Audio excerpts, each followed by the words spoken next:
गेले. आबासाहेब गेले. न भेटता बोलता आमचीच हाय खाल्ली त्यांनी.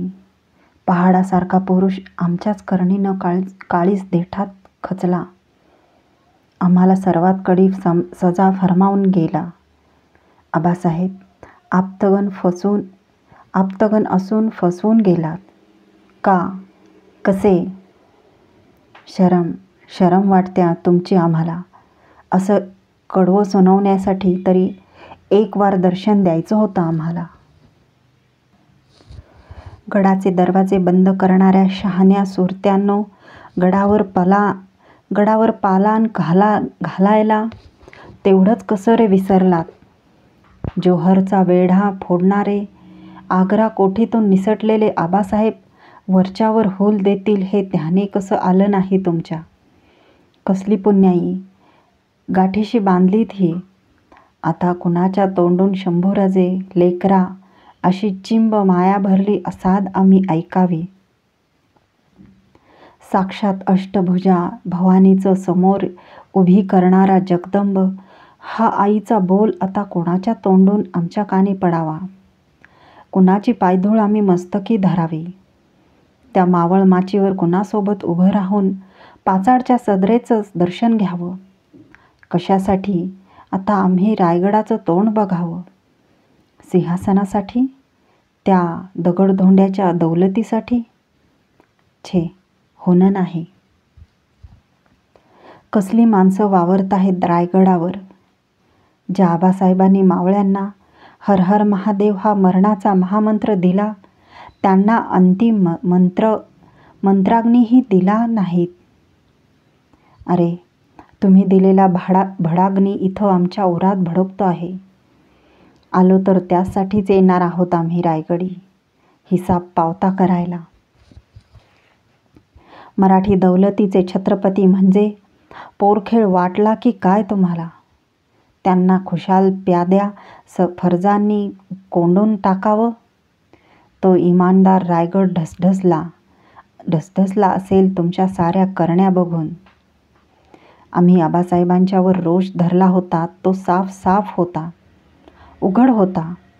सूर्यप्रकाशा एवढ्या पडत्या क्षणांनी आम्हाला वाहतीला लावलं तरी थोर दिलानं त्या जाणत्या पुरुषानं आम्हाला छातीशी लावलं. त्यांना दिल्या यातनांच्या पश्चातापातून आम्ही बाहेर पडतो न पडतो तोच आमचं समजून घेणारं एकटं स्थान असलेलं आबासाहेबच आमच्यापासून छिनावलेत. शोकाच्या दरीत फेकलत आम्हाला. कसं फेडाल हे? त्याचाही एक नमुना दावला पाहिजे. कंभक्त असतील त्यांना. कशासाठी आलो आम्ही युवराज म्हणून जन्माला? दाबल्या तोंडी बुक्क्यांचे तडाखे खाण्यासाठी? हे असं जन्मदात्याला शेवटच्या क्षणी पारखे होण्यासाठी? थोरल्या आऊ तुम्ही असतात तर आमचं पोरकं तोंड तरी आम्ही तुमच्या कुशीत ठेवलं असतं. पण त्या असत्या तर त्यांनाच या प्रसंगी थोपटून शांत करण्याचा प्रसंग येता आमच्यावर. नाही, आमच्या थोरल्या आऊसाहेब गेलेल्या नाहीत. दगडी काळजाच्या मृत्यूही त्यांना नेऊ शकत नाही. आम्ही स्पष्ट ऐकतो आहोत त्यांचे बोल. शंभू बाळ, युवराज, शांत व्हा, धीर ठेवा. त्यांचे आकाशी हात आमच्या पाठीवरून फिरताहेत. प्रत्यक्ष आबासाहेबच आपल्या हातांनी आपली लाडकी भवानी तलवार आमच्या कमरेत आवळत आहेत. थोरल्या आऊ हसल्यामुखी सरशीन आमच्या कपाळी शिवगंध रेखताहेत. तळहाती दह्याच्या कवड्या ठेवत आहेत. नाही, आम्ही शोक करणार नाही. पोरकं मांडणार नाही स्वतःला. त्या असंख्यांची कुरवंडी करून ठेवलेल्या श्रींच्या राज्याला उघडं पडू देणार नाही. ही दौलत कोत्या कारस्थानी हातांखाली कदापिही जाऊ देणार नाही. पाचाडच्या माँसाहेब, आम्ही सावध झालो आहोत. आबासाहेबांचा भगवा जरीपटका आम्ही घेतला आहे खांद्यावर. आता आण आहे ती त्यांची आणि भवानींची. जी काळीज तोडणारी जीवघेणी खंत आम्ही आबासाहेबांना दिली तिची भरसक भरपाई करणार आहोत आम्ही. प्रसंगी कुडी ठेवण्याची सजा पत्करूनही कसला सिद्धी, कुठला टोपीकर आणि काय जातीचा औरंग आहे ते बघणारच आहोत आम्ही. छातीवरच्या कवड्यांची माळ संभाजी राजांच्या मुठीत एकदम घट्ट आवळली गेली. खंबीर मनाने, शांत हाताने त्यांनी सुखदालनाचा आडबंद परतवून दरवाजा खोलला. नवा रानवारा झपकाऱ्याने आत आला. बाहेरची हवालदिल माणसे युवराजांच्या सुजवट झाल्या डोळ्यांकडे बघतच राहिली. आता त्या डोळ्यांचा माग तसा सहजासहजी कोणालाच येणार नव्हता. रायगडावर लुप्त झालेले शिवपण त्या डोळ्यांच्या खोलवटीत आल्हाद पावलाने उतरले होते.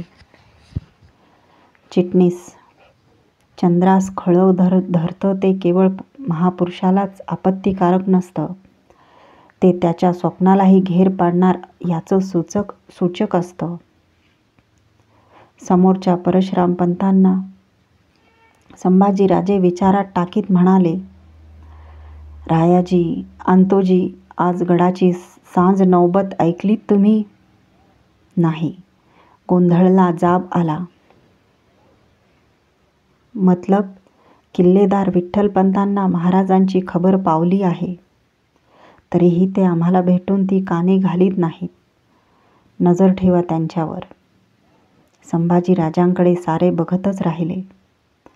बालेकिल्ल्यात यावेळी विठ्ठलपंत रायगडाहून आलेल्या हिरोजी फर्जंद आणि सोमाजी बंकी यांच्याशी कानगोष्टी करण्यात गडले होते.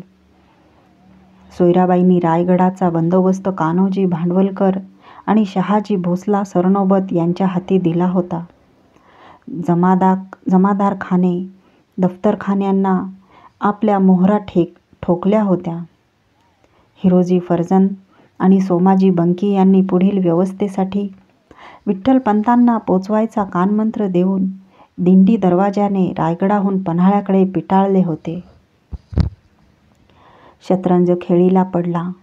पन्हाळ्याकडून संभाजीराजांचा आणि रायगडाहून सर्व सूत्रे आपल्या हाती घेतलेल्या महाराणी सोयराबाई आणि त्यांचे हस्तक यांचा. महाराजांचे रक्षासंवर्धन झाल्याच्या दुसऱ्याच दिवशी कोकणपट्टीतून आलेले अण्णाजी दत्तो रायगड चढून आले. सांत्वनासाठी महाराणीची भेट घ्यायला ते 7 महाली त्यांच्यासमोर रुजू झाले. रिवाजांची बोलणी होताच सोयराबाईंनी मतलबाला हात घातला. स्वारी गेली. पुढील निर्गत काय याची धास्त पडली आहे आम्हास. त्यासाठीच आम्ही एकधावेन राणी सरकारांच्या सेवेत तातडीनं रुजू झालो आहोत. आपण सांगाल त्याचाच पाठपुरावा करू आम्ही. धीर ठेवावा. अण्णाजी मान लववीत म्हणाले. तुमचा इतबार आहे आम्हाला, पण इतरांचं काय? आता पन्हाळा केव्हाही उचल खाईल. मोरोपंत, प्रल्हाद, निराजी, राहुजी आणि महत्त्वाचे ते सरलष्कर त्यांचं काय? सरलष्कर सरकारांचे बंधूच आहेत. ते रामराजांच्या पाठीशी मामासाहेब म्हणून उभे राहतील असा आम्हाला विश्वास वाटतो. इतरांची आम्ही समजूत पाडू. युवराज रायगडी स्वामी म्हणून येण्यात धोका आहे. जे करणं असेल ते तातडीनं आणि गुप्तपणे करावं लागेल. बाळराजांना मंचकारोहण करून कारभारी सूत्रे महाराणींनी आपल्या हाती घेतल्याखेरीज राज्याची बरी निर्गत लागणार नाही. यावेळी आपण खंबीरपणे धीर बांधून असावं. आम्ही खंबीरच आहोत. तुम्ही अवघ्यांसह बाळराजांच्या पाठीशी असा म्हणजे झालं. कुलदेवताच्या अनाभाकेनं आम्ही ते करू. निर्धास्त असावं. सोयराबाईच्या राजमळाला अण्णाजी हा हिकमतीचा व प्रधानमंडळातील सर्वात सुळसुळता मासा लागला. हा मासा जाळ्यात फसणारा नव्हता. आपल्या अजब अक्कल हुशारीने जाळे विणणारा होता. छत्रपती शिवाजी महाराजांचे ज्येष्ठ पुत्र असता, युवराज असता, संभाजीराजांना बगलेला टाकून रामराजांची गादीवर स्थापना करण्याची घाट अण्णाजींनी का घालावी?